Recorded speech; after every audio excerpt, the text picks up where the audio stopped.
दोस्तों इस वक्त ईरानियंस ये कहते हैं कि पाकिस्तान जो है वो उनके लिए रिलीफ लेने में नाकाम रहा है। ये वो कहते हैं जी पाकिस्तान जो है उसने जो रिलीफ लेना था कि हमारी शिप पकड़ी गई है, हमारा क्रू पकड़ा गया है, तो हम नहीं आए। अच्छा, मुझे वैसे फ्रैंकली स्पीकिंग इस चीज़ की समझ नहीं आती कि आप टेबल पे बैठेंगे तो आप अपने मसले हल करेंगे ना। आप प्री देखें, अमेरिकन ने जो किया वो उनको नहीं करना चाहिए था। इस बात को तो मैं स्टडी कर सही कहता हूँ। जो अमेरिकन ने किया, शिप पकड़ना नहीं पकड़नी चाहिए, ब्लॉकेड लगाया नहीं करना चाहिए था।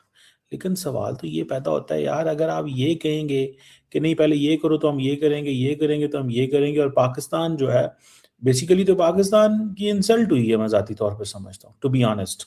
लोग पाकिस्तान में कह रहे हैं नहीं नहीं नहीं नहीं कोई ऐसी बात नहीं है, खैर है, ये होता है नहीं। मैं नहीं इसको ऐसे मानता। ये पाकिस्तान की इंसल्ट करने की कोशिश की गई है। हमें ये बताने की कोशिश की गई है जनाब कि आप जो है ना वो अमेरिकन पर्सपेक्टिव को फॉलो कर रहे हैं। हम तो फैसिलिटेटर हैं, हम तो पीस की बात करते हैं, हम तो आपको टेबल पे लेके आ रहे हैं। आपने लड़ना है तो सौ बिस्मिल्लाह। मुझे बताएं किस मुसलमान दुनिया ने ईरान के ऊपर हमले को कंडेम किया था, स्वाय पाकिस्तान के और कुछ और होंगे। ईरान के न्यूक्लियर प्रोग्राम पे हमला हुआ तो हमने अमेरिका को कंडेम किया था। आज भी हम चीजें मैनेज करने में हम ईरान के साथ बैठे हुए हैं। लेकिन अगर कोई ये कहता है कि भाएं असी ਤੁਹਾਨੂੰ ਜਿਹੜਾ ना तुसी हो जिते हो, यार ये तो कुछ ना हुई भाई। आपने तो हमें ही मुश्किल में डाल दिया। आपने हमें ही मुश्किल में डाल दिया। हम उसमें कुछ मुश्किल में फंसे हुए हैं। ठीक है। अब वो आपने ये बताया अमेरिका की एडवांस टीम बैठी हुई है इस्लामाबाद के अंदर। ठीक है जी। उनकी एडवांस टीम इस्लामाबाद के अंदर बैठी हुई है। और इन्होंने क्या किया, हमारे भाइयों ने, ईरान वालों ने, इन्होंने हर शय ढक दी थी। इन्होंने हर चीज रोक दी। ठीक है। इन्होंने कहा कोई लोड ही नहीं कि अब एक तरफ ईरान है एक तरफ अमेरिका है। हमने क्या करना था? हमने क्या करना था? हमने तो सीधी सी बात करनी थी। हमने ये कहना था कि पायन यार आओ बैठ के मसले हल करो। हम 2 दिन से इस्लामाबाद को जो है वो माहौल बना के बैठे हुए हैं, यहाँ पे सिक्योरिटी अरेंजमेंट करके बैठे हुए हैं, और मकसद क्या है कि इनकी चीजें बेहतर हो जाएं यार। ये मकसद था। ये मकसद, और तो कोई मकसद नहीं था। बजाय इसके कि इन्होंने क्या किया है, इन्होंने गेम चौक के उल्टी पुल्टी इधर से उधर कर दी है। मैं तो इस चीज़ को, I don't by this theory of all this, मैं इस थेरी को नहीं बाय करता।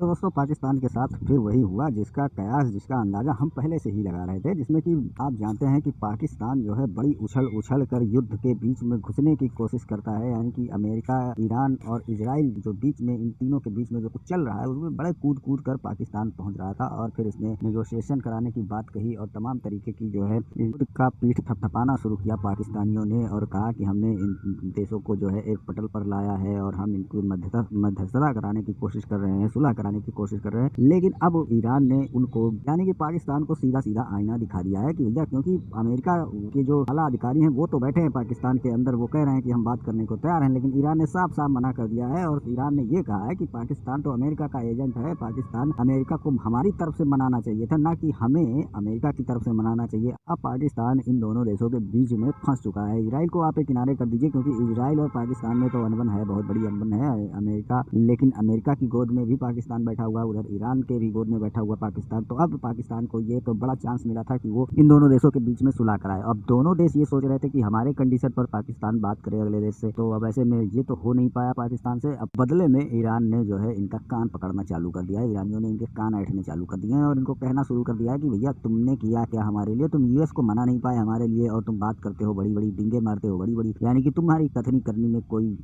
दम नहीं है, बस तुम बातें करते हो बड़ी बड़ी और अपनी जेबें भरते हो, हमारे पैसों से और फिर दोनों तरफ मलाई खाने में लगे हुए हो और कुछ काम धाम है नहीं तुम्हारे पास, तुम्हारे बस का, और इस तरह से तुम खाली हम दोनों देशों के बीच में जो है जो तुम्हें करना चाहिए वो तुम नहीं कर सके हैं। अच्छा, अब इस बात के बाद पाकिस्तानी मीडिया और खासकर ये चीमा साहब बहुत उछल पड़े हैं, इनको बड़ी मिर्ची लगी है, क्योंकि ये समझ रहे हैं कि यार पाकिस्तान के साथ ऐसा क्यों हो रहा है। तो भैया पाकिस्तान के साथ तो हमेशा से ही ऐसा होता है भाई, फट्टे टांग अड़ा रहे हो सबके बीच में, तो गालियां तो तुमको पड़नी है, चाहे इधर से पड़े चाहे उधर से पड़े, पढ़ना तुमको है, क्योंकि तुमने जो सुलह कराई है वो सुलह हो नहीं पाई, उसके बाद तुम्हारी इंसल्ट हुई अलग पूरी दुनिया में। अब ईरान तुम्हारे इंसल्ट करना शुरू कर दिया, अमेरिका पता नहीं क्यों तुमको कुछ नहीं बोल रहा है, क्योंकि वो जानता है कि तुम तो उसके फालतू हो, तो तुम्हें उसको बोलने की कोई जरूरत नहीं है, वो तो जब चाहेगा तब तुम्हारे कान ऐट कर तुम्हें सीधा रास्ता पे ले आएगा। तो सारा कुछ मामला जो है चल रहा है। अब आपको चलिए दिखाते हैं कि किस तरह कमर चीमा इस सब चीजों को लेकर परेशान हताश हैं। वीडियो पसंद आए तो लाइक करें, चैनल को सब्सक्राइब करें।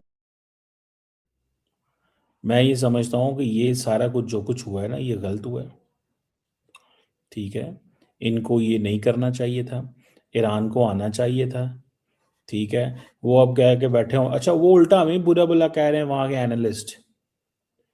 ठीक है जी, ईरान नेगोशिएशंस को रिजेक्ट करता है, ठीक है, और हम इसको सरेंडर नहीं करेंगे, मतलब ईरान लड़ना चाहता है, तो ठीक है, ईरान की मर्जी है। और पहले अबैंडन करें policy of pressure and threats, बिल्कुल वो सही है, उसकी बात को मैं समझता हूँ। ईरान कोई भी निगोशिएटर पहले ये कहेगा कि ठीक है, आप हम टेबल पे जाके बैठ रहे हैं, आए इस पॉलिसी को रिजेक्ट करते हैं, कंडेम करते हैं, बिल्कुल सही कह रहे हैं वो। ठीक है ना जी, इस चीज़ को आई आई आई गॉट दिस पॉइंट, लेकिन सवाल ये है कि टेबल पे बैठेंगे तो होगा ना।